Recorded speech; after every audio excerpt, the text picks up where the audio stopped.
From the News Channel 5 Network, this is SportsLine.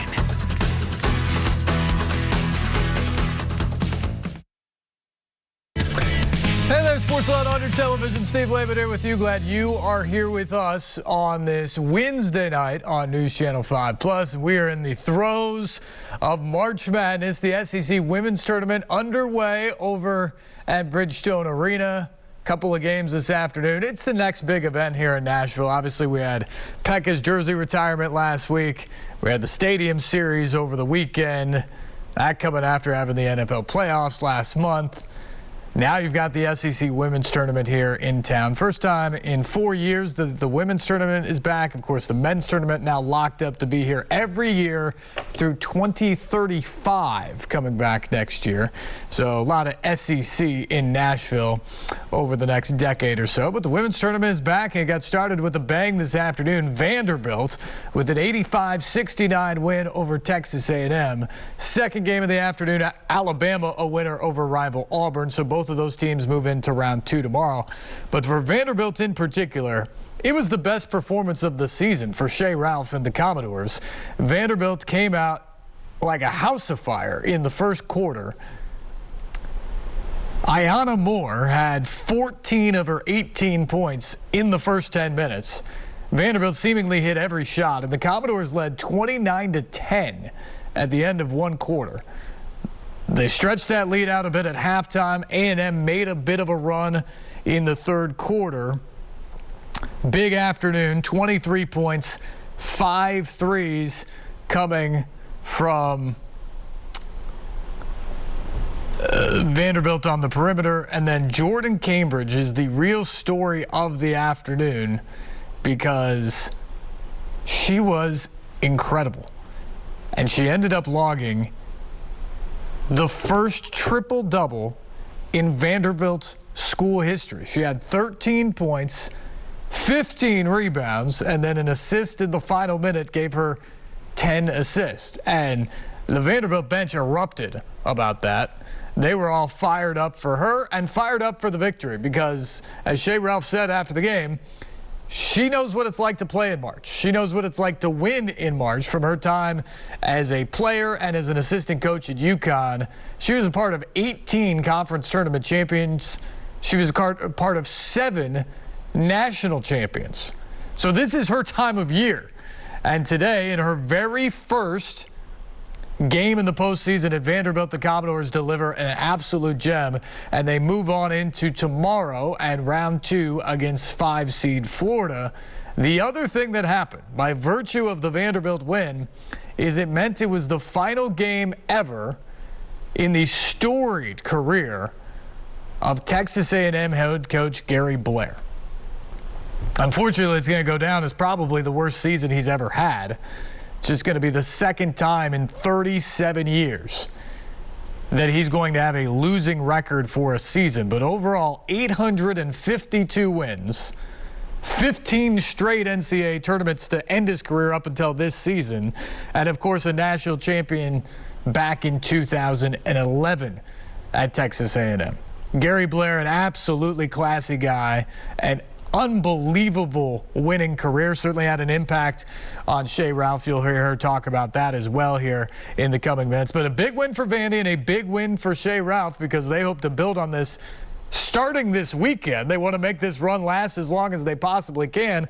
As she joked walking into the press conference this afternoon, she said, "We don't want to go home, even though that's just down the street." So we're already basically there. We don't want to leave the tournament. We want to be a part of this as long as humanly possible. They've got 1 win down. It's 4 more to go to win the whole thing. That's a tall task, but they want to keep playing as long as they can. And whatever they get this weekend is huge experience, winning experience, tournament experience for the future and where Shea Ralph ultimately wants to take this program. So let's go to the podium now. After the game, Vanderbilt 85-69 winners over Texas A&M. Off to face 5-seed Florida tomorrow afternoon, 2:30 at Bridgestone Arena. And here was head coach Shea Ralph and the stars of the game, Jordan Cambridge and Brene Alexander, who had 23 points, including 5 threes, and hit the 3 to give Cambridge her 10th assist on the first triple-double in Vanderbilt school history. But I also want to say I'm just really proud of our team. We've been fighting all year, and we've talked a lot with all of you, and I talk with them every day about trusting the process and believing in each other and investing in each other and knowing that the results may not come that day or the next week, but eventually we'll see them. And I think that right now we're peaking at the right time. You want to be playing your best basketball in March. This team did something special today. You could feel it on the court. These two did something really special today. The first triple-double in Vanderbilt history, from one to the other, who've been playing together since 4th grade. You know that's fate and destiny, and it's just fun to witness it. We're not done, though. Like I said before, we're going to enjoy this moment. We're going to rest and relax, get some food in our bellies, and then we're going to prepare for Florida to come tomorrow and play another great game of basketball. Question for the student athletes? She'll give you a mic. Oh, sorry. Hey, Jordan, did you know that you were close to the triple-double at the end? And Brene, did you know? And how did you guys feel when she got it? Jordan, you can go first. Okay, after that last timeout when there was like 56 seconds, Coach Kev was like, you just need 1 assist. He didn't say what it was for, but I was just like, okay. So I was like, okay, 1 assist. So then I told my teammates, I was like, y'all need 1 assist. And everybody's like, okay, we're gonna get it. We got 56 seconds. And then they kind of like trapped me a little bit at half court, and Brene was wide open, so I just kicked it up. And I kind of watched the ball go in the air, like watching the shot go in. I was like, oh my gosh. And it went in, and I was just like, oh my gosh. So it was definitely like a really good feeling. And I didn't know it was the first in school history, but that's pretty awesome. Yeah. And I didn't know either until she said that she needed assist, and I was just like, throw it up. I got you. And it's just worked out so well. And I also thought it was just a double-double. I didn't think it was for the triple-double until I did radio.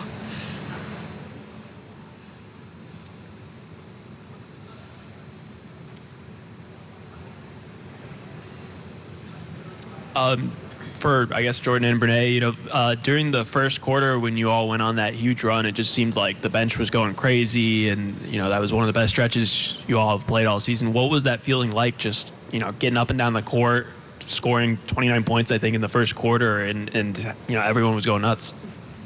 It felt really good. I think when we do everything right and we really buy in to our energy and effort and togetherness, everything works out, and it just feels really good to celebrate with your teammates. Yeah, like Coach Ralph has said, you play your best basketball in March.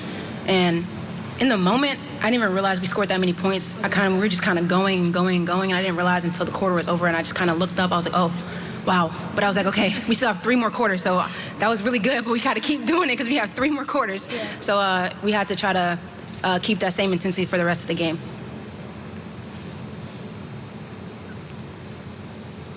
Yeah, for either of you, Texas A&M kind of started to make a run a little bit. 3rd and 4th quarter, they cut it down to single digits a couple times, but you guys closed it out strong. How did you react to, their run, and what did you do to continue to close out the game? Well, I would say the game is a game full of runs. That's the game of basketball. And so there's going to be ebbs and flows, and so we can't just, if someone goes on a run, we got to turn around, get in our huddles, and be like, okay, this is our run. And that's just how we got to keep our composure. I think we've been doing a really good job our past 3 or 4 games at when teams go on a run, that's fine. Like she said, it's a game of runs, but it can't be a run and then finish the game on a run. It has to be like you have your run, we get a stop, and then we have our run, and then we close it. And I feel like that's the mentality that we've been having, and we have that mentality, we can do a whole lot of great things. So that's what we did in this game. For Coach, can it be challenging? I mean, you guys were up 19 at the end of the first quarter. Can it be challenging to be up that much and kind of balance, keeping your foot on the gas while also kind of playing it safe and not forcing turnovers like that? I think it's all perspective. I mean, I'd much rather take that challenge than down 19, after the first quarter. So we played maybe the best quarter of basketball we have all year. We got every stop we wanted to get. Our rotations were on point, and every shot went in. So at some point we're going to miss a shot, right? Or we're not going to get a call. At some point there's going to be some deflation out of that balloon, and really it does that happens. The best players in the world usually only make 50% of their shots, right? So we're going to miss some open shots. We're going to make some mistakes on defense, but that happens. And as long as we keep our energy like these guys say, in our effort, and we're in our huddles and we're connected with each other and they're connected to our staff on the bench, then we'll be fine. We'll weather any storm. The point was making sure we got them to do what we wanted them to do when we're playing defense, and we got everything we wanted on offense. And I feel like that's how the game ended. So that was a big moment of growth for our team, because it's no secret to anybody in this room that we have lost some big games down the stretch because we just weren't able to turn the corner. Today was a big win for this group. We turned the corner when they came right for our necks, and we just didn't let them have the game. Are there any other questions for Jordan or Brene? We'll let the student athletes go and then finish with Coach. Thank you, guys. Thank you. Good job. See you on a little bit. Shay, you just talked about this was a big win because it allowed you to kind of turn the corner. For this to be your first postseason, to win a game like that, what does it do, not just for this weekend, but for the long-term status of your program? It's a great question. You know, I haven't really thought about that. I think that the goal for this program, I believe that the goal for this program is to be winning big games in March. And this is where I'm comfortable, right? I'm used to playing in March and April, and I want my players to have that expectation. I want our program to have that expectation. But the way that you do that is that you train for those moments. You don't just come to March and say, all right, this is the time we turn it on. No, you got to turn it on in September and October. So every time we come on the basketball court, we're training and we're preparing for the next game like it's our Final Four, our SEC championship, our first round win that no one thinks we're going to get. I like playing with a chip on our shoulder, but our expectation is to win. Every time we roll the ball on the court, when we play the kind of basketball that we're capable of playing with this program, then we should be competitive and in games to win them. So yeah, the long-term goal is to be in a lot of these games in March, and hopefully in April soon. And hopefully people are, we're starting to turn heads. But I'm not worried about that. I'm worried about tomorrow. And hopefully after tomorrow we'll play the next day and the next day. And right now that's where my mind is. Hey, Shay. Yes. Down here. You talked a lot about Jordan's toughness throughout her career in this season. Is there no better person to reach this milestone than her, maybe? I'm a little biased, and I haven't been here for. That might be a better question for Dr. Lee, since she's been here a little longer than me. But yes, I believe that the moment was right for her. And I have a personal kind of attachment to her story, understanding how hard it is to come back from what she's done and the injuries that she's sustained. And to play the way that she plays lets you know how much she loves the game of basketball. It's hard to not root for a kid like that, right? And she does everything she's supposed to do. You don't even see the things behind the scenes. You see her on the basketball court. You have no idea what it takes for her to be out there every day. I have to make her not practice so that she can be ready for us to play games. This kid loves to play. She's soaking up every second.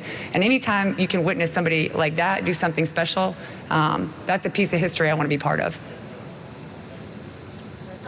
Shay, this was your guys' Vanderbilt's first SEC tournament game win in 6 years. Does it mean to you guys to get that win, and especially to get it, in front of a big home Nashville crowd? We were really, really excited to play in Nashville. I didn't realize it was the first one in 6 years. But I like breaking streaks in a good way. So we came in here not talking about any of that. You guys have some really fun facts that I had no idea existed. But we knew we were capable of coming in here and winning. I feel like that every time we go out and play. We have made mistakes that have hurt us down the stretch, but for the most part this year, when we're full go, fully healthy, we've been in most of our games. So we knew we're really happy with our draw. We're really disappointed coming off of Alabama, but going into March, it's a whole nother level of basketball. And when you lose, you go home. When you lose, you go home. So being able to win a game and know that we live to see tomorrow is special, and that's exactly where our mindset was today. Yeah, and then playing Florida, who you just beat, last week. Is there a challenge in facing the same team twice in that short of a time span and knowing, what happened last time? Yeah, I think if you look at it that way, it can be, again, I think it's all in perspective. I actually am really happy with that because we just prepared for them. We don't have a lot of time. We have a quick turnaround right now. So we're able to enjoy. Our players know what the game plan is. Literally, we just played them, feels like 10 minutes ago. And we'll just be able to focus on ourselves.